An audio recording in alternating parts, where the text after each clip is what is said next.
ज्ञानतिमिरान्धस्य ज्ञानाञ्जनशलाकया चक्षुरुन्मीलितं येन तस्मै श्रीगुरवे नमः। श्रीचैतन्यमनोभीष्टं स्थापितं येन भूतले स्वयं रूपकदा मह्यं ददाति स्वपदान्तिकं। वन्देऽहं श्रीगुरोः श्रीयुतपादकमलं श्रीगुरोन् वैष्णवांश्च श्रीरूपं साग्रजातं सहगण रघुनाथान्वितं तं सजीवं साद्वैतं सावधूतं परिजनसहितं कृष्ण चैतन्यदेवं श्रीराधा कृष्णपादान् सहगण ललिता श्रीविशाखान्वितांश्च। हे कृष्ण करुणा सिन्धो दीनबन्धो जगत्पते गोपेश गोपिका कान्त राधा कान्त नमोस्तुते। सप्तकाञ्चन गौरंगी राधे वृन्दावनेश्वरी वृषभानुसुते देवी प्रणमामि हरिप्रिये। वाञ्छकल्पतरुभ्यश्च कृपा सिन्धुभ्य एव च पतितानां पावनेभ्यो वैष्णवेभ्यो नमो नमः। जय श्री कृष्ण चैतन्य प्रभो नित्यानंद श्री अद्वैत गदाधर श्रीवासादि गौर भक्त वृंद। हरे कृष्ण कृष्ण कृष्ण हरे हरे, हरे राम राम राम हरे हरे। मुखं करोति वाचालं पंगुं लंघयते गिरिं यत्कृपातमहं वन्दे श्रीगुरून् दीनतारिणं। श्री परमानन्दमाधवं श्री चैतन्यमीश्वरं। नमो विष्णुपद विष्णुपृष्ठाय श्रीमते महाविष्णु स्वामिने नमो विष्णुपद विष्णुपृष्ठाय श्रीमते भक्तिवेदान्त स्वामिनिति नामने। नमस्ते सारस्वते देवे गौरवाणी प्रचारिणे निर्विशेष शून्यवादी पाश्चात्य देशतारिणे। जय Hare Krishna Prabhu's Mataji's and out pronounce. So nice to see you all once again. Hare Krishna Prabhu. Hare Krishna. So we will proceed with our discussions. Yesterday we saw some of the important points about taking notes and other guidelines for remembering scriptures and a few other points related to the discussions. So today we will see a couple of important slides where we will have some very significant quotes coming from the decades of absorption on Srila Prabhupada's scriptures by by my spiritual master who spent so many years sitting in the London temple. That pillar itself is called as Mahavishnu pillar because right from morning, just after the program on Prasadam, morning Bhagavatam Prasadam, he would sit there, and all through the day he would sit and study. This after he took Vanaprastha life, he settled in the temple and he was continuously studying from day to morning to evening. And this he was not doing for 1 or 2 days, but he was doing it for 9 years at a stretch. And no devotees would be able to appreciate the importance of it because everybody was busy with services and other things. But Maharaj didn't care about it also. Rather, he would just sit and get himself absorbed in Prabhupada's books, studying Prabhupada's books more intensely, scrutinizingly and all that. And for 9 years, nobody approached him to give classes also. One fine day, they just saw nobody was there to give class because those days, after Prabhupada left, the importance of studying deeply, realizing, and then speaking was kind of it was there, but then higher importance was given to services like book distribution, Sankirtan, of course. Those are the things which Prabhupada wanted, and those are the heart and the heart of our movement. But at the same time, the sustainability of a movement or a organization depends on how well the philosophical foundation is being laid. You see, so the philosophical foundation of our movement is what is carrying it on so strongly even after so many years of Prabhupada's departure. Otherwise, my Guru Maharaj would often say this very interesting, profound statement that any movement you see in the history of the spiritual or religious space, once you have a prominent figure and he leaves, after that the movement just collapses. You can see, take any example, any organization or movement for that matter, and that will just collapse. Why? Because that person had the founder or the person who founder Acharya, whatever you want to call it, he had that charisma, and people all get attracted to that person. But a person, that person should have given a philosophical basis on which the subsequent generations survive. That is very important. That's a very interesting thing that some devotees used to say. You would have heard it also, that you take, for example, if you take Madhva Sampradaya, everybody will say, nobody might know what it contains, but then everybody will say that, oh, Madhvacharya is the one who founded it. Ramanuja Sampradaya, also Sri Sampradaya, you will say that, yes, Ramanujacharya, immediately people will say, okay, he is the Acharya. Then Shankar Sampradaya, Shankar Mat again, Shankaracharya. Then like this, the personality is more prominent than the actual Sampradaya itself. That is how the tradition is in terms of. But if you see, ISKCON is the first movement where you will see that anybody you go and tell in this world ISKCON, everybody will say, hey, I know, yes, ISKCON, I know, I've been to ISKCON temple. But you go and tell the name of Srila Prabhupada, they'll say, who is that? A.C. Bhaktivedanta Swami, who is that? Nobody will, very very few people would actually recognize or identify Srila Prabhupada. Who has come and spent some time in the ISKCON temple would know who Prabhupada is, who have studied about Prabhupada. That is the greatness of Prabhupada's humility and his magnanimity. He put the entire organization in front and made that so well known to the whole world. Himself stayed in the background, even though he was doing all the travel, everything he was doing. He is the foundation, founder Acharya is the foundation of the entire movement. That still, he didn't want his name to become more popular than Krishna and the movement, you see. And that is very unique in the religious sampradayas. So Maharaj always highlighted this point, and he took shelter of Prabhupada's books, especially after Prabhupada left. Those who were with Prabhupada, those who spent ample time with Prabhupada, they felt a big void in themselves. We can see that even with our, someone very dear to us leaves here, we feel a very big void for months and years together. So how much more it will be for those who were sincere, very ardent followers of Prabhupada. They would give their life if Prabhupada wanted to. To that extent, they were actually giving their life to, they had surrendered their life to Prabhupada. So it was a big challenge because many of them connected with Prabhupada at a sentimental level. Many of them kind of felt that fatherly affection or someone who is so pure and so powerful and magnanimous. All those kind of different aspects of Prabhupada they could connect with. But once Prabhupada left, they were not able to fill that void with what they can fill that void with. You can go around, do service, everything, but then still that void will continue to remain. So Maharaj felt that the best way to fill that void is by absorbing himself, because whenever he used to go to the temple in the early days, this early 70s, the devotees would often say that, they will speak of big philosophies, especially the local devotees from UK, Germany, France, etc. Right? So they were whenever Maharaj, because he was a 7th generation Vaishnava from Gujarat, from Vallabh Sampradaya.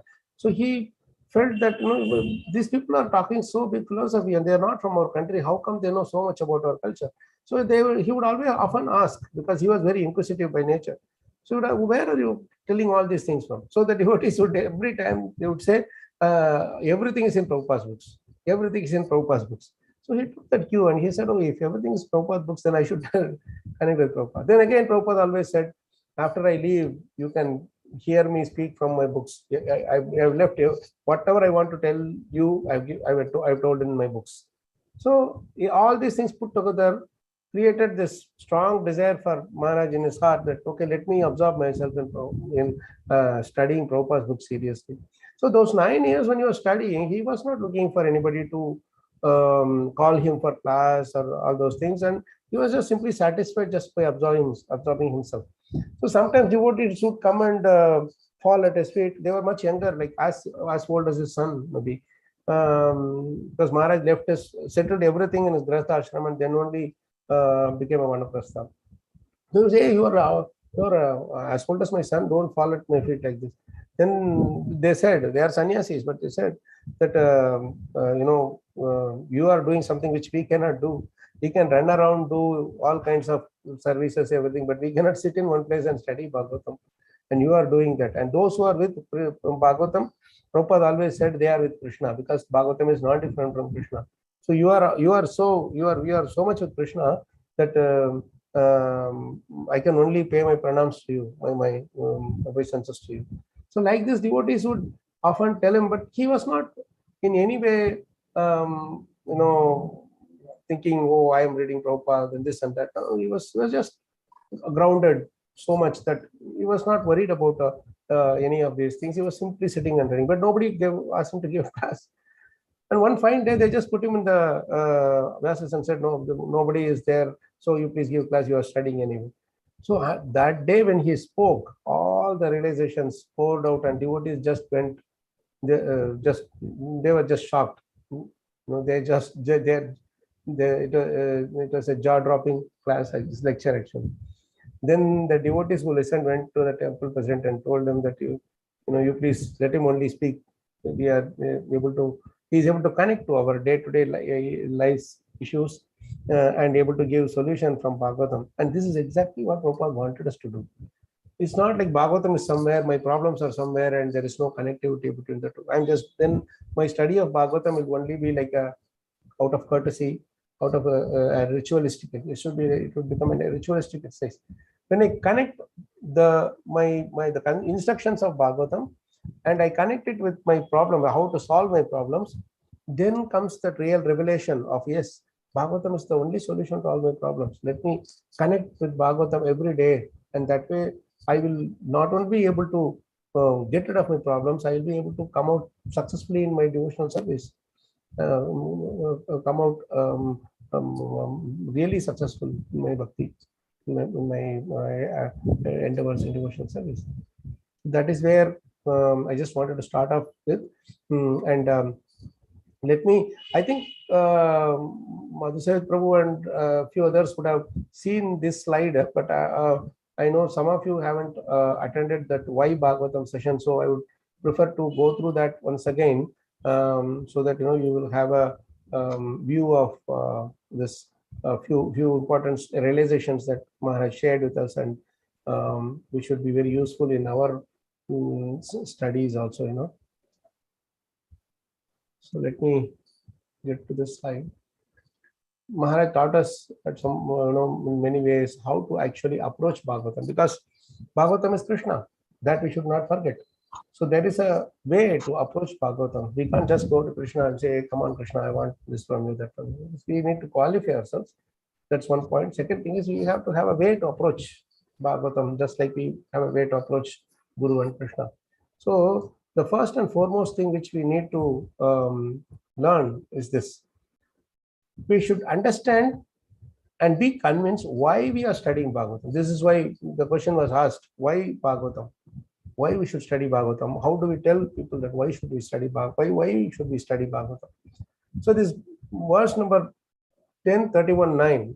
Tabakatamrutam taptajivanam kavibhiriditam kalmashapaham Shravanamangalam Srimadattatam Bhuvi Grananti Ye Bhurida Jana. Such a beautiful shloka in Gopika Gitam. And you all know how our Chaitanya Mahaprabhu liked it so much, isn't it? Chaitanya Mahaprabhu was in the Adhyatma, and he was so much absorbed in the love of Krishna that he was unconscious. He became unconscious after dancing and dancing, and then he, King Prataparudra, how he came and pressed his legs and he kept chanting the Gopika Gitam. And when exactly this verse came, Chaitanya Mahaprabhu immediately got up and embraced Prataparudra and called him, "You are the Bhuridharjana, you are the real Bhuridharjana, you are the real magnanimous person," right? So it's a beautiful verse. Maybe someone can read the translation, and this will give us a reason why we should study Bhagavatam.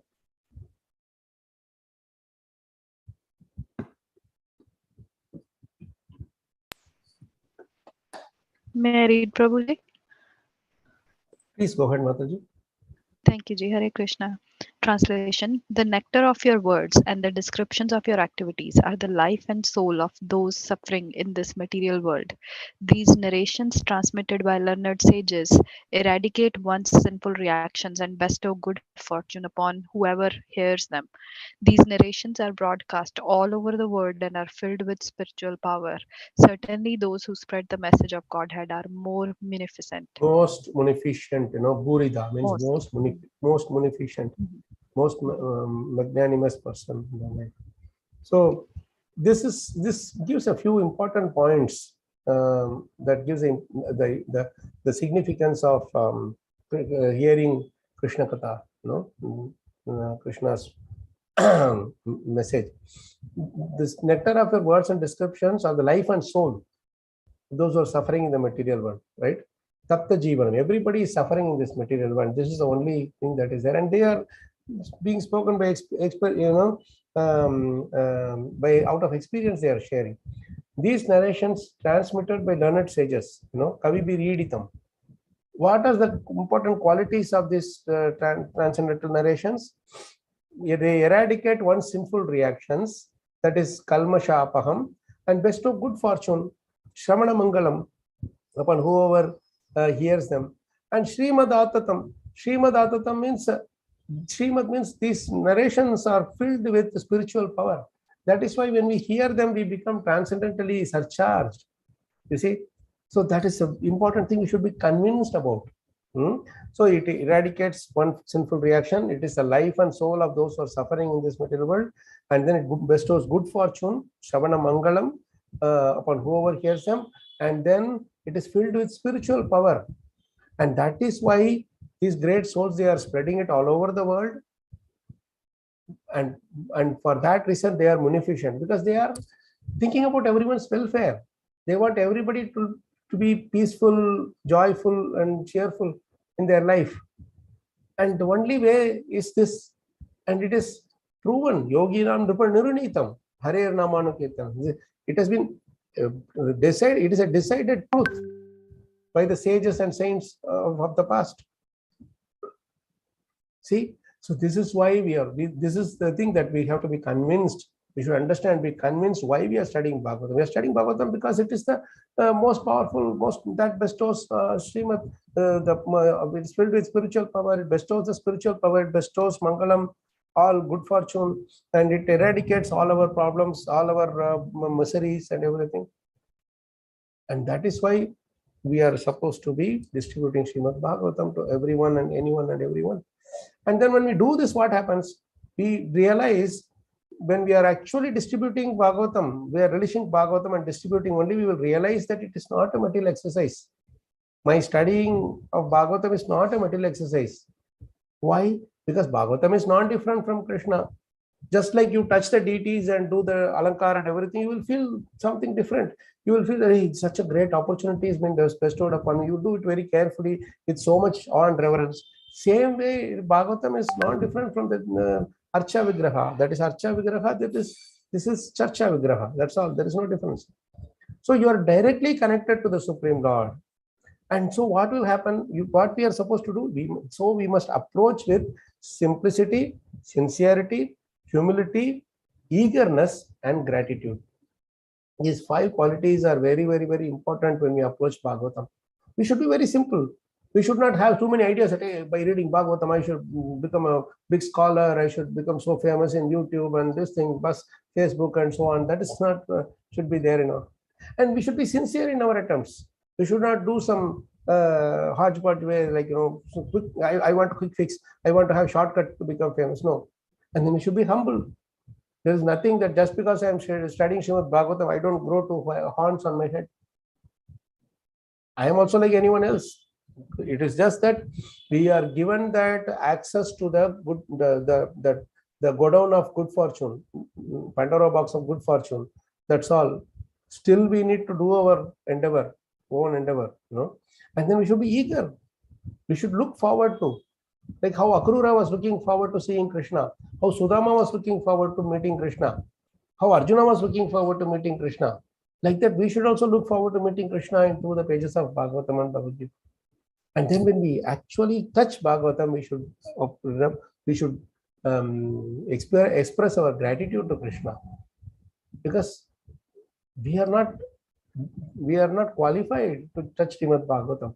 Bhagavatam, when in those days, even these days in the villages, they do that. In many villages, they carry Bhagavatam in palanquin, covered with a silk cloth, and then they carry and they do kirtan, carrying the book, carrying the Bhagavatam book all over the villages. Now, very simply, we just keep the book in our hand, in our pocket, in our laptop, in our mobile phone, and etc. So that is that should not make the familiarity breeds contempt issue. Bring us to that pitfall. Santosh Prabhu, you raised your hand. Sorry. Yes, Prabhuji. If you allow me to just, you were saying this now, yes, that Prabhuji. Bhagavatam. Hare Krishna, Prabhuji. Am I audible, Prabhuji? Yeah, you are audible, Prabhu. Please go ahead. Hare Bol. Prabhuji, I want to. Yes. I want to. I'm sorry for interruption. I want to just tell you that the thing you said, that Srimad Bhagavatam is carried in a palanquin and doing parikrama in the doing Shobha-yatra in the entire village. Yes. Yeah, this thing, Prabhuji, is going on still in villages. In our villages, in front of our house, in every villages, there is a house. There is like now there is every society apartment, there is a clubhouse. So every village there is a Bhagavat house, that is called Bhagavat Ghar. Bhagavat Tungi बोलते हैं हमारे उड़ीसा में, भागवत टुंगी या भागवत घर. तो ऐसा भागवत घर में श्रीमद् भागवतम के वो ताल पत्ती में लिखा हुआ वो भी अभी भी है.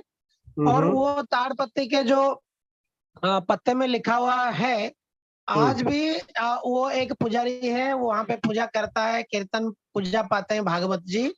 और दोल पूर्णिमा जो होता है, चैतन्य महाप्रभु का जन्मदिन दोल पूर्णिमा, और वो दोल पूर्णिमा में ओडिशा में हर जगह में, बंगाल ओडिशा में ये हर जहां पर भागवत जी हैं वहां से उनको एक दोल में बिठाया जाता है और उनको पूरा घर घर में वो प्रसाद पाते हैं कृष्ण स्वयं. So nice, Prabhu.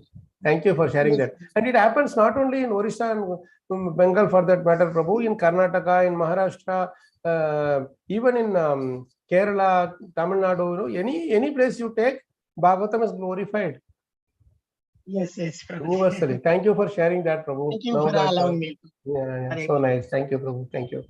So coming back to our our slide that we are looking at. So we are given an opportunity to touch Krishna's book Bhagavatam. There is no difference between the deity Bhagavatam and book Bhagavatam. You see, so We should be having these 5 important qualities in our heart when we are approaching Bhagavatam. When these 5 qualities are there, then what happens? The result of our study is like we get more preeti, more attraction towards Krishna. That is the fruit, devotional service. And without these ingredients, 5 ingredients, bhakti is not possible. What will happen is, we will do something in the name of bhakti, but that bhakti will be mixed with fruitive intentions. That's how we look at, hey, I am studying Bhagavatam, how many people are sitting around me? I am giving this class, how many people are online with me? How many I am posting this in the Facebook, how many people have seen me? All these are material fruitive intentions. Before even we develop that purity in our heart, we are looking for the recognition of that purity in our heart. And that recognition and rewards and these acknowledgements, these are the real impediments in the purity of our devotional service. It's nothing but another form of a desire for name and fame. And when these are there, Krishna, you will be able to study Bhagavatam for days and months together, but Krishna will not come to us in the form of the pure bhakti. So it is very important to keep this in our mind. So once we do this, what happens? This kind of study brings real bliss into our life, this study of Bhagavatam. But for that, one more small step is required. What is that? We must practice what we study. Whatever we are studying with these 5 qualities should be practiced. And in order to practice, we should contemplate. Isn't it? If I read something from Bali Maharaj, for example, today I was reading some nice text from Bali Maharaj. So the purports are so amazing that I was enjoying the purport. And then how do I think over how Bali Maharaj was so amazingly simple at heart in spite of possessing all the opulence in the world, the 3 worlds. So this is how the contemplation should go on. How do I imbibe those qualities myself? These contemplation should be there. We should not say that, oh, I'm not getting anything, I'm not getting anything. No, only when we contemplate, we can get something. So we'll have to contemplate, like keep on remembering those things again and again, those points which we discussed. So the contemplation should go on throughout the day. We may be doing our prescribed duties. We may be doing our office work. We may be doing our family work, household work, whatever it is. They should go on immaculately well. But whenever you find a small gap of 5 minutes break or 10 minutes break, we should immediately think over the points which we had studied. You will be afraid. We are always afraid that, hey, if I keep on contemplation, how will I do my duty? Bhagavatam contemplation will come in between my duty and disturb my duty.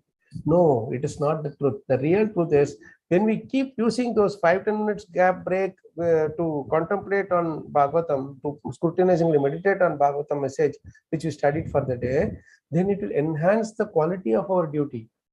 We will be even more focused in our duty. Why? Because this contemplation is a sincere contemplation. So the sincere contemplation will make us understand this one point. What is that? Whatever I am doing is for the satisfaction of Krishna. That is what the essence of Bhagavatam's message is. Whatever you are doing it for Krishna's satisfaction. So the duty, I will not be doing it with a begrudging mentality. The boss will come and give me more work. I will think, hey, what is this nonsense? Boss is giving me more work. I wanted to go to this program, that program, etc. No. Instead, you will see that duty also as Krishna. That is the essence of Bhagavatam. You see everything as Krishna. That is the whole message of Bhagavad-gita and Bhagavatam. So when we see the work also as Krishna, our family duty as Krishna, as a service to Krishna, then our quality of the duty will also get enhanced, and because of which it will again come back and improve the quality of our study, because the quality of our duty and the quality of our study both go hand in hand. They both are interconnected with each other. The more I do my work immaculately well, the more I can study joyfully Bhagavatam, because this will not keep bothering me. I know that for sure I have put in my maximum effort. Beyond this, there's nothing in my hand. So we will come peacefully and we will study Bhagavatam. If I ignore my duty and come and study Bhagavatam, I will keep thinking about my ignored duty, and it will keep disturbing the focus of my Bhagavatam. Anu Mataji, I see you raised your hand, Mataji. Sorry. Thank you, Prabhuji. Prabhuji, Yes, by the time I had a question, you answered it in your next line. So my question is done. The question was that sometimes you're so engrossed in Bhagavatam, you don't feel like coming back to your duty, but you answered it very well already. That we should continue. Thank you, Ji. Hare Krishna. Thank you. Yeah, my Guru Maharaj always said this. Bhagavatam is no doubt sweet, but that doesn't mean that you use Bhagavatam as an excuse to ignore your duties. I remember one of the instances when Maharaj was actually doing world tour, and one of our senior devotees was actually giving Bhagavatam, studying Bhagavatam. Just basically they are doing Bhagavatam class in the in Rajkot, where the temple construction etc. was going on. So it was 9 o'clock India time, and it's 9:05 India time, and 9 o'clock Bhagavatam class is supposed to be over. And Maharaj called exactly at 9:05, and he asked Prabhuji, His Grace Devakinandan Prabhuji, he is my our god brother who is based in Singapore. So Maharaj asked him, "What are you doing?" He said, "Maharaj." He thought Maharaj will appreciate him. He said, "We are doing Bhagavatam class, Maharaj." "No, it's 9:05 now. You are supposed to have stopped by now. Next duty, get on to the next duty. We have so many other things to do for the temple. You can always do it in the rest of the things in your free time." So that is one side of Maharaj, and the other side he would say always that if you are free, fill that free time with Bhagavatam. So for that, he said that you should forget yourself when you study Bhagavatam to that extent. So both sides are there. One side he was very particular that you should not be like extending your Bhagavatam just because it is sweet. You cannot extend it and ignore your duty. On the other hand, when you have time, you take out time and you make sure that you are fully absorbed in Bhagavatam, because when you really study Bhagavatam deeply through the day, you will see that your hunger, your thirst, and your sleep and everything will be neglected by your body. Your body will not be forcing you to give some rest, to give some food and all that. That is how our absorption in Bhagavatam transcends the material needs, material, mental and physical needs. So that is the thing. So yeah, thanks, Mataji. So let's move on. Just complete this next couple of points here. So the next one is, so this is the art of approaching Bhagavatam. When we approach Bhagavatam in this manner, then we ourselves will experience what are the things? Personal peace. You will feel personally peaceful. You will not feel that, hey, I am still missing this, I am still missing this. Once you learn the art of approaching Bhagavatam and absorb yourself in studying perfectly Bhagavatam, then you will not feel some hankering or anything still missing. Personal peace will be there, and you will be completely satisfied. And then the most important thing is we will have improvement of our character. Our character will improve. Our character will change for good, and we will become the saintly people, saintly crop that Prabhupada wanted us all to be. At the end of the day, whatever we may be doing in terms of our projects and your initiatives and so on and so forth, at the end of the day, when we die, are we fully Krishna conscious? Are we fully peaceful in remembering Krishna and looking forward to the next service that Krishna is going to give us in whatever body we may be in? That is a real thing that we need. How long we will continue? You can think that, hey, I will be here for another 10 years, 20 years, 30 years, whatever. But all that said and done, whether we are living for 4 years or 40 years or 80 years, everything is a dream at the end of the day. The only thing that we take with us is dharma. Dharma anugopichati jiva ekaha. And that is this dharma, Bhagavata dharma that we imbibe in us. The taste for the holy names, the taste for the Bhagavatam, taste for chanting and taste for service. These are the things we carry with us. So these are the output of approaching Bhagavatam in this way. And finally, what happens? Then we become the humble and unflinching instruments in the hand of Krishna. We will be the perfect instrument in Krishna's hand. You see, when we have some instruments in our instrument toolbox, you always have some favorite instrument with which you take and do whether you want to tighten some screw or hit some nail or whatever, isn't it? So the more flexible we are with Krishna, the more often he will use us as his instruments.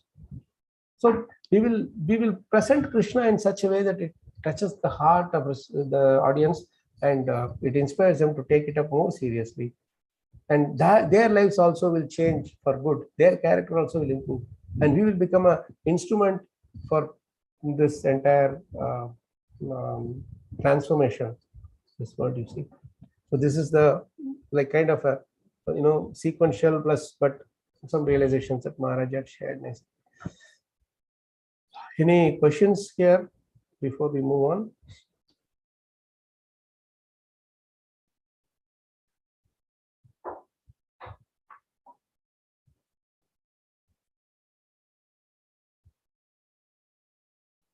Okay, I think we should move on.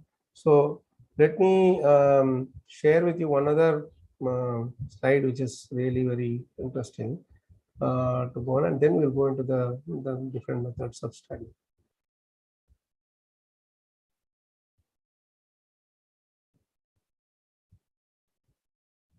Yeah, these are some very nice quotes that words of wisdom that Maharaj shared with us. Maybe devotees can read through this one by one. Can somebody read this nice quote, very, very deep, thought-provoking quote by Maharaj? Hare Krishna, Prabhuji. May I read, Yes, Prabhuji? Rahul Prabhu. Please, Rahul Prabhu. We can take up this process only if Krishna gives his sanction for us. When Krishna So I think can you come a little closer to the mic? Yes, Prabhuji. Now it is audible, Prabhu? Very well, very well. 1 second, Prabhuji. I have to see also. 1 second, Prabhuji. 1 second. Yeah, now I might stop my mic. Yeah. We can take up this process only if Krishna gives his... let me switch up the fan also. Yeah. Sorry, Hare Krishna. We can take up this process only if Krishna gives his sanction for us. When Krishna is extra merciful, he drags us and forces us to hear about him. We are all waiting for his mercy. To attract his mercy, we must all consistently try to read Srimad Bhagavatam and Srimad Bhagavad-gita. This is the real mercy of Krishna. Only people who are selected by Krishna can do these things. Apart from this knowledge, nothing exists. If something is not there in Srimad Bhagavatam, that is all material concoction. Hence, bury your head in Srimad Bhagavatam. Be selected by Krishna. It is in your hands. When we chant his names, we are selected by him. He selects us and gives us the appointment. Our special appointment is to be with Srimad Bhagavatam and Srimad Bhagavad-gita. Please do not miss the special appointment with the Supreme Specialist. Hare Krishna. Thank you, Prabhu. Nice. Thank you. Very nice quote, Prabhu. Thank you. Thank you. Actually, that word is, we must all conscientiously, Conscience means, anybody know what is conscience means?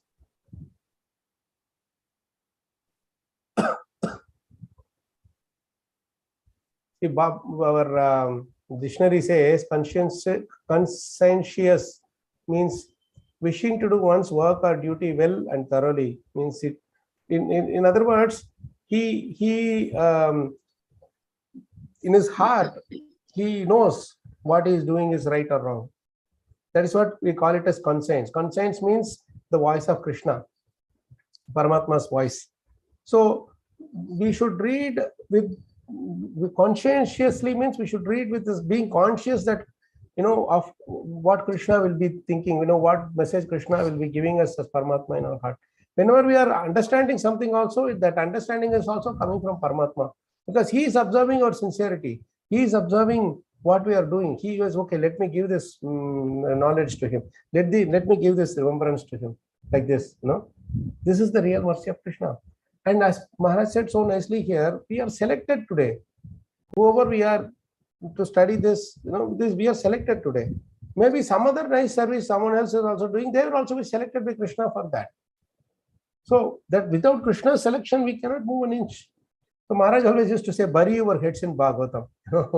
Bury means like that ostrich, how it buries its head inside that mud. It doesn't see what is happening outside world. No? Like that, we should completely be buried in Bhagavatam. Then nobody can shake our faith. This is where I really like this word conscientious. Because many times when we read, we think that hey, Prahlad Maharaj is somewhere else. For us, we cannot do this. Bali Maharaj is some other planet. I cannot follow that. So this we are rejecting them. That is not conscientious. We are going against our conscience. When we see that, hey, how nicely they are doing, how nice if I also do like that.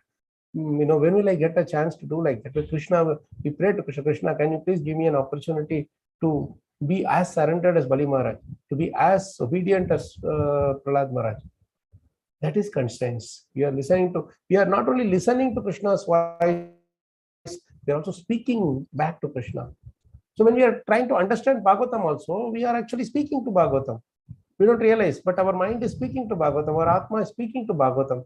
And that is, Bhagavatam is responding to our speaking only. What are we speaking? The questions that come in our mind, that is our speech to Bhagavatam. Hey, this is something different. Bali Maharaj is speaking like this, but Vaman Dev is doing like this. What is the thing? That question is what we are asking Bhagavatam. And Bhagavatam is in turn reciprocating to us with the answer in the form of knowledge and intelligence. You get it? You get it? I hope that is clear. Let's move on. Anyone else who would like to read the next quote? Yes, Prabhu, Rahul Prabhu. Why are we not touching Bhagavad-gita? Why are we not touching Bhagavatam? Such a treasure of transcendental literature is at our disposal. Fortunately, Prabhupada has made it so very clear with his writing. Why are we delaying? I don't understand. The delay is dangerous, and not only dangerous, but it is really killing us. It's like a suicide. We have come into this devotional existence. So much treasure is there at our disposal, and we are just going away from it. And again, we are going to root that is unlimited cycle of birth, death, disease, and old age. Thank you, Prabhupada. And again, we are going to the rut that is unlimited cycle of birth, death, old age, and disease. This Maharaj very strong words. He was very much upset when we don't really focus our minds on Prabhupada's books. He would say very often that if Prabhupada were here now, he would take a stick in his hand, beat you, and force you to study his books. He will not ask you to come on, you open temple, they are open. Even enough temples we have opened, enough programs we are doing. But where is this happening? Where is the absorption into his transcendental books? In his entire lifetime, Prabhupada spent maximum energy in understanding and putting his realizations in the form of these transcendental writings. So what he has put the maximum energy, we are not giving importance to. That is the biggest danger, So we should not keep postponing the time to approach Krishna, because who knows tomorrow who will be around. We will be thinking in 10 years I will read, in 20 years I will read, but that 20 years will not come. It's very important to start off immediately, as soon as we get a chance, we should immediately start. Then this is another quote. Anybody would like to read? Krishna, Prabhuji, Yes, Mataji, please. While contemplating on the words of Bhagavatam, you develop attachment for Bhagavatam. As you continuously contemplate on how to put Bhagavatam into practice, Krishna will reveal it to you. It's such a nice, small, and concise and very strong thing, This is the secret of getting attached to Bhagavatam. The more we contemplate on the words of Bhagavatam, the more we develop attachment for Bhagavatam. And as you continuously contemplate, keep on contemplating how to put into practice, then we become attached to Krishna, we attracted to Krishna, and Krishna reciprocates not only in the form of answers to our questions, but also in the form of taste to study more and more, That is Krishna's mercy. The next one. This is a very nice one, very, very, very, very powerful one. Anybody would like to read this one? May I read, Prabhuji? Yes. Oh. It does not matter whether you get a chance to preach Bhagavatam or not. That is a byproduct and that is up to Krishna. But what is up to you in your hands is your desire to study Bhagavatam. That is what Krishna wants to see. The more time you put aside for Bhagavatam, the more time Bhagavatam puts aside for you. If you neglect Bhagavatam, then the pages of Bhagavatam will neglect you. The purpose of studying Bhagavatam is to always be chaste to Krishna. So chastity Can you read that statement again, Mataji? The purpose of studying Bhagavatam is to always be chaste to Krishna. So chastity in devotional service is the key for Bhagavatam. And once we have chastity, then there is automatically attention. And when there is attention, attraction follows. See, Hare Krishna. how nice words, very powerful. At the same time, the sequence is also so nicely laid out. You know, this is the real key, Prabhu's Mataji's. This first couple of lines, you know, that is very important for us. It does not matter whether you get a chance to preach Bhagavatam or not. This is a very key statement. Because most of the time we take to Bhagavatam only when we are asked to speak Bhagavatam. Otherwise, it sits there in the cupboard all the time. We don't really have the eagerness to read, irrespective of whether we are given that service or not. It's only a byproduct. Giving class or speaking to an audience is only a byproduct. And that is up to Krishna. But in our hands, what is there? The desire to study Bhagavatam. And that is what Krishna wants to see.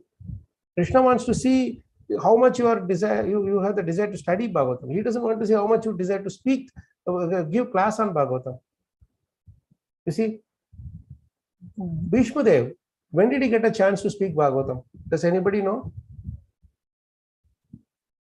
Most of us know. How old was he? He was the oldest of all the Kurus when the Kurukshetra war happened. And could he give even one Bhagavatam class? He was in the enemy camp. And if you had opened a word about Krishna, he would be immediately termed as a spy and anti Kauravas or whatever. So he couldn't speak. With all the knowledge he had, he didn't have a chance to speak till his deathbed. Did he complain? Did he stop his worship? Did he lose faith in Krishna? No. But he had the desire to glorify Krishna. He didn't get an opportunity. But what did he do? He continued with his sadhana all through his life.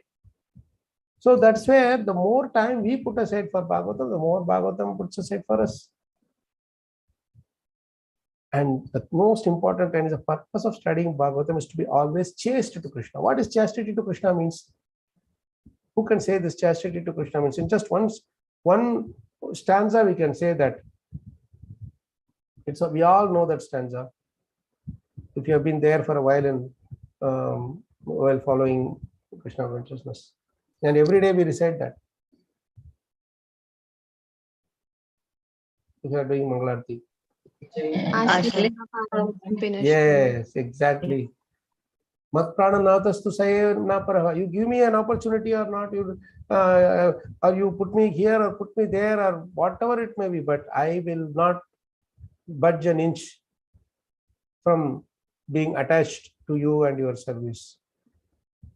That is the idea.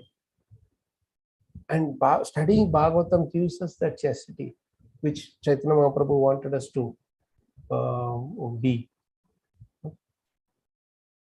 How much ever we may be trampled in life, how much ever we may be insulted or ignored or neglected, whatever it may be in this life, we should never ever leave our attachment to this glorious Shastra, you know. So chastity in devotional service is the key for Bhagavatam, you know. And as very nicely said in this quote, once you have the chastity, then attention automatically comes, and when there is attention, attraction automatically follows. Rati, you know, Mati and then followed by Rati. If the mind is attentive, then automatically the attraction is there. Only if we have attentive to the deity, we will know how nicely they have decorated and all kind of different things they have done. And then the attraction comes. Next day we will come and watch with more eagerness, isn't it? So that it all boils down to that one thing that is called chastity. And that chastity we can get from Srimad Bhagavatam.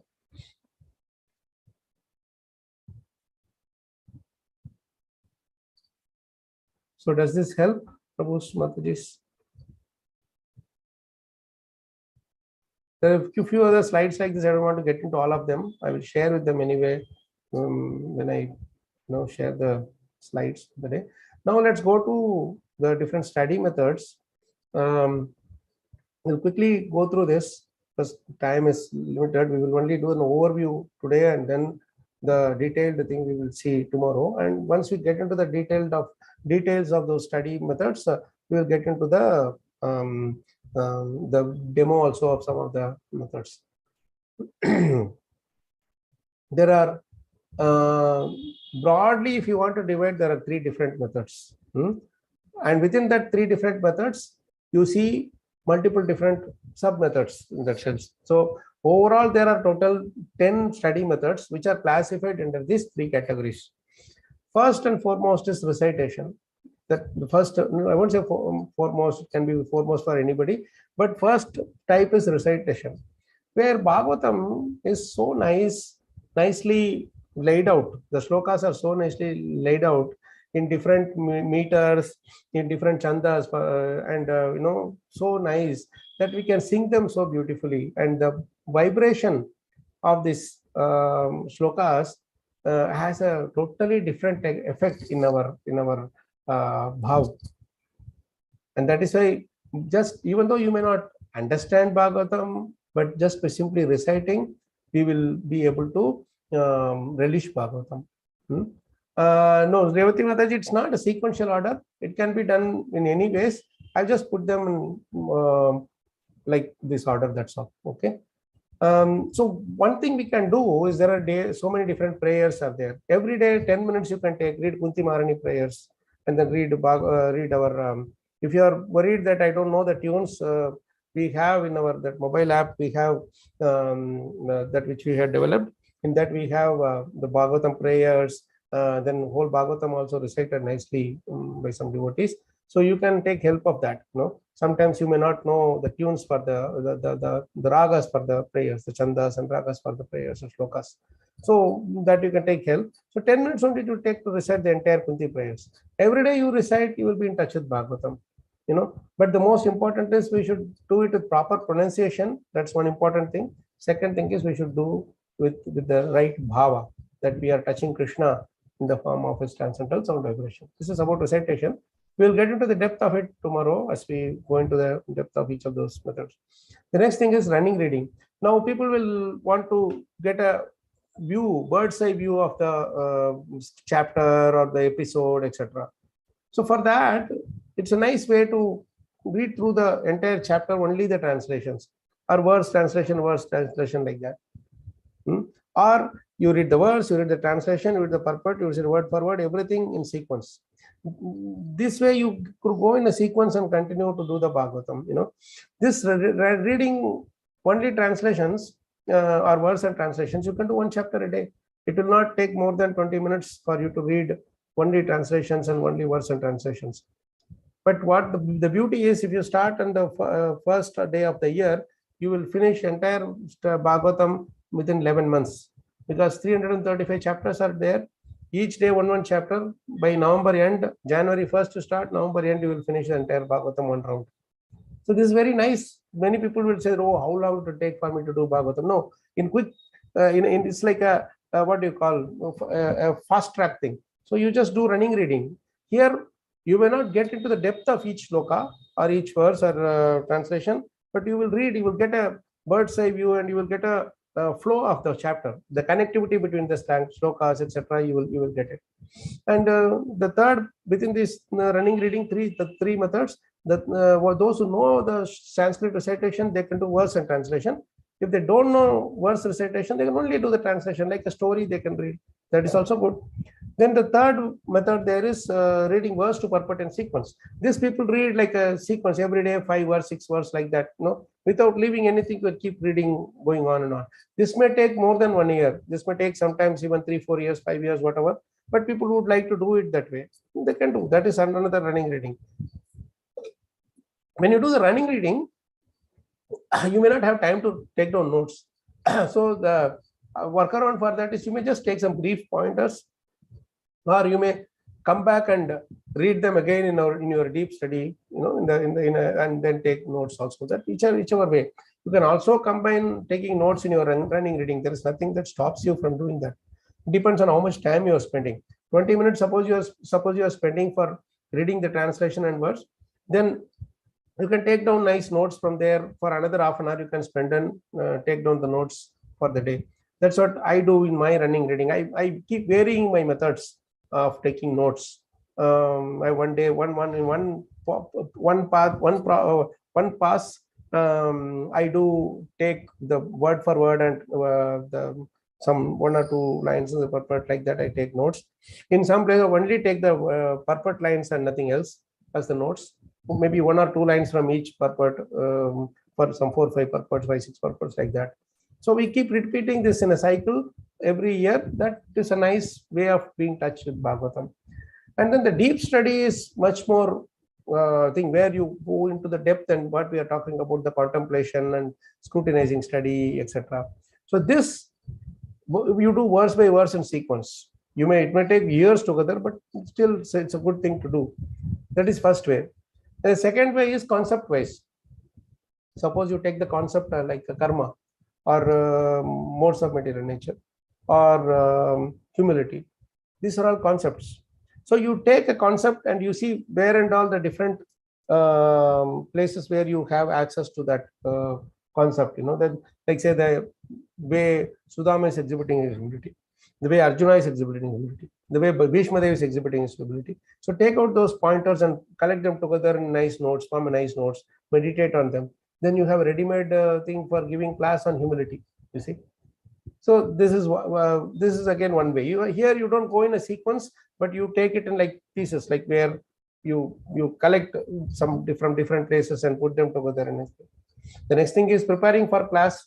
This is one thing where we have to be really meditative on the shloka, look into the cross references, find some practical points, and then what are questions that the audience will ask, meditate on them also. My Guru Maharaj always used to say that if you have to give class for 1 hour, you have to prepare for 2 hours. And he would do that even after several decades of his mastery of Bhagavatam. He would still say that I need some time, please leave me alone with Bhagavatam. I have to give class, I need at least 1 or 2 hours of preparation. So this is what he would do. By personal example, he showed us what it means. And then the fourth is the question answer based study. I will come to, I will do this anyway. So this question answer based study is a very interesting study. We will do some demo of this. We take some, there are, throughout Bhagavatam, you will see different sages and devotees, they ask questions.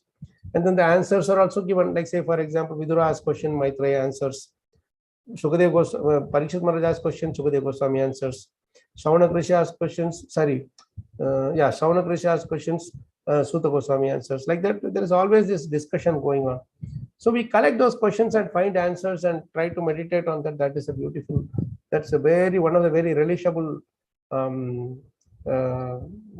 service, that method of study. The fifth item is episode wise. Now you take Bali Maharaj episode, then you take Ambarish Maharaj episode, you take Chitraketu episode. Then you form your own notes by studying back and forth. In these deep studies, you may have to go back, go forth, be here, go deeper, and then cross-reference to some other place also. All those things we may have to do. Because here we are going into the depth of the purports. The Prabhupada will give some reference quotes, which we may have to go deeper also. You see? And all these things, except for preparing for class, you can do it in group study. For preparing the class, don't sit in group. You have to be on your own with Krishna. It's only between you and Krishna. And then finally, the sixth method is a group study, where you sit in a group and do your the various different study methods. Or you can have Bhagavad-gita, Bhagavatam, you take anything for that matter, and you can do your group study in a sequence. In a, say, you have a specific, say, flow with which you want to do. So these are, I've told all these in a concisely, but tomorrow we'll get into what we should follow, the process, the things to avoid, things to follow, etc. we will go a little bit into the depth, Krishna willing, in our tomorrow's session. I stop here. Any questions? Any reflections, comments? Hare Krishna. Hare Yes. Krishna, Prabhu. Yes. Prabhu, you said there is some app for learning the meter and Yes. pronunciation. Yes. Mata. Tell So which I will do one thing. like I'm we have Gita reader in our phones. That is like the books. I just not posted the name of the app for Android. This if you type this name in the Play Store, you will get it. For Android, it is available. For iPhone also, it is available, but it is an earlier version. It is still you can use it, but the next version should come in a couple of weeks' time and for iPhone. But the latest version is available in Android. So you can type this name in your store and you can get the you can download and install it. And in that you will have some various sections. There is one section called Pada Seva, in which you will see Bhagavad-gita recitation, Bhagavatam recitation, prayers, etc., as different sections in there. And even the Grantaraj, which the daily message that we post, that is also there in it, which you can have access to through various filters and so on. So this is a app which we had created as a dedication to our Guru Maharaj, as known as Mahavishnu Maharaj, but it has various of these contents as it is in there. Okay, I see Narayani Mataji raising. हरे कृष्णा, दंडवत प्रणाम प्रभु जी। दंडवत प्रणाम माताजी।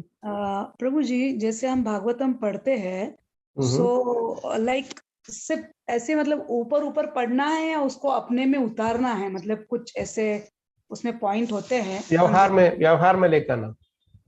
जी प्रभु, you said अपने में आना means व्यवहार में, प्रैक्टिस में लेके आना, और मतलब उसमें कुछ ऐसे एग्जाम्पल्स होते हैं कि उनसे हम कुछ सीख सकते हैं, राइट? सो कभी कभी क्या होता है, सिर्फ भागवतम मतलब हाँ चलो रेगुलर पढ़ना है, जैसे बच्चे स्कूल में किताबें पढ़ते हैं, रेगुलर होता है चलो पढ़ना है, हिस्ट्री, ज्योग्राफी, व्हाटएवर, तो लाइक दैट, मतलब स्टार्टिंग में कभी कभी टेस्ट नहीं रहता है, जब हम अंदर जाते हैं तो टेस्ट आता है।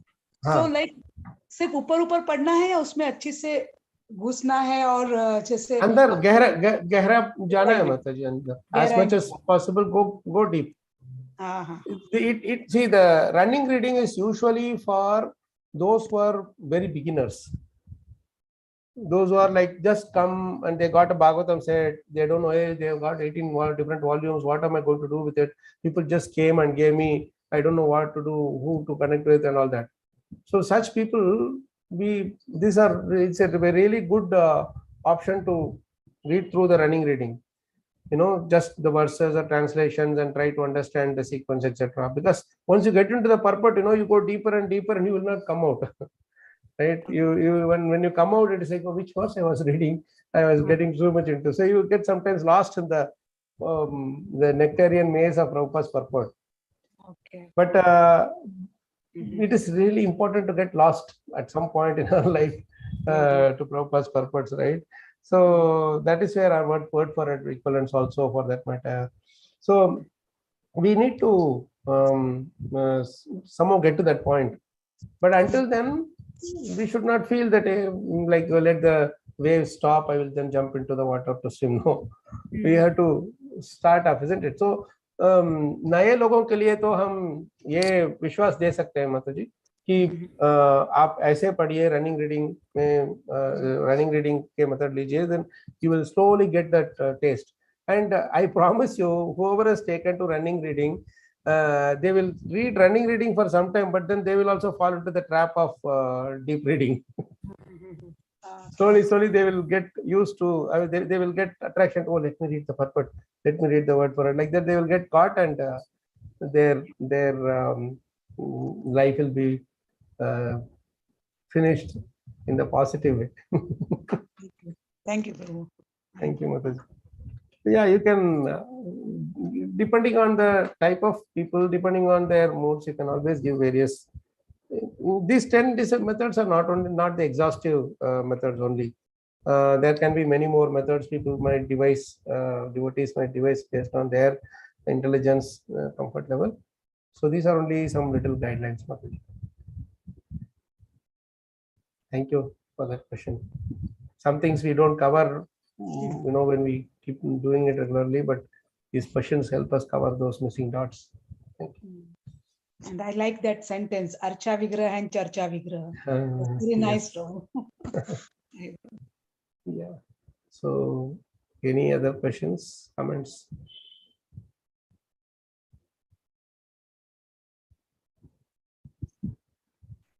Hare Krishna, Prabhuji. Yes, Prabhu. Yes, Prabhu. So, Prabhuji, while we are reading in a group and when we are going verse by verse ahead, so and we are giving to the purports and when we are discussing in depth. Now, sometimes some of the group members may have already read Bhagavatam before also or heard and may have studied in depth. So there can be some teachings which will be redundant for them. More deeper realization may be revealed by Srila Prabhupada in chapters ahead or cantos ahead. So can those be discussed at that moment when we are reading, say, first canto, second canto, third canto? Like you can do it depending on the group. Depending on the flexibility of the group, Prabhu. I have 2-3 separate slides for the roles of the facilitator and roles of the group members, the group members. So when we discuss that, you will get some of those questions cleared also. See, it's up to the facilitator to define the scope of the study group. And when people have different levels, then we can always, the facilitator can always bring everybody together by their expertise. They can let the more advanced devotees to speak and share some thoughts, and the less advanced the new devotees also can be given the opportunity to express themselves, and they can be encouraged. But the facilitator has a very critical role in ensuring that the tempo of the group does not fall down. So with that way, it's very important, to have this, what should I say, this little bit of few guidelines in place. These are just helpful pointers. People will have their own things also accordingly. So at the same time, I wanted to know, like, just an inquisitiveness, is the Bhagavatam naturally compiled in such a way that there will be a gradual evolution of your consciousness as we move ahead with the different chapters and cantos? Is it of something not like that? Really, Prabhu. Not really. Even if you read first canto also, you can have the same realization. Even if you read the 12th canto also, you can have that higher consciousness. Sugar candy, anywhere you bite, it will be the same sweetness, right?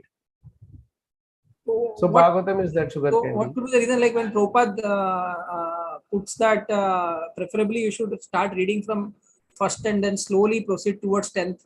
So There is no difference in the advancement levels, Prabhuji, but Prabhupada said like this because you especially for the 10th canto, people may not be able to appreciate its esoteric nature and its depth if they don't understand the what do you call the Aishwarya Bhav or Aishwarya of Krishna, Aishwarya of Lord Krishna.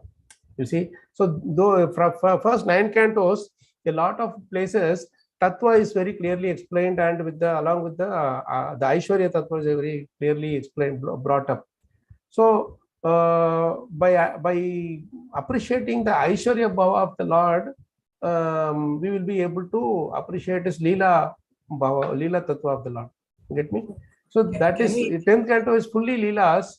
Tattva also is there, but mainly Leelas.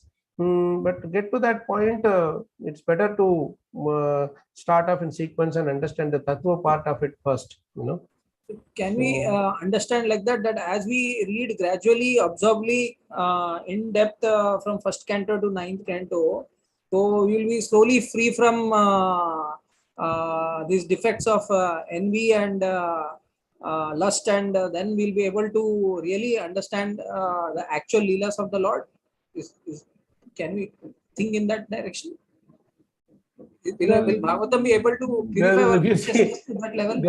The beauty is that the second verse of Bhagavatam, first canto, first chapter itself says only those who are completely nirmatsaras can relish Bhagavatam. Only those who are completely free of envy. So in the second verse itself, it is established. So, well, Prabhu, it doesn't mean, it's not that by reading the first 9 cantos you will get rid of envy, pride, and all, and then we'll read the 10th chapter. Even by reading 10th canto, we can get rid of our envy, pride, and all. You see, but it's only the difference in the Leela, whether it is Aishwarya Leela or the Aishwarya Tattva or the Leela Tattva. Those are the only thing that is differentiated. Prabhupada many times said, just by reading this Krishna book, you can get rid of all the anarthas, like Kama, Krodha, Moha, etc. We don't have to put a hard line there.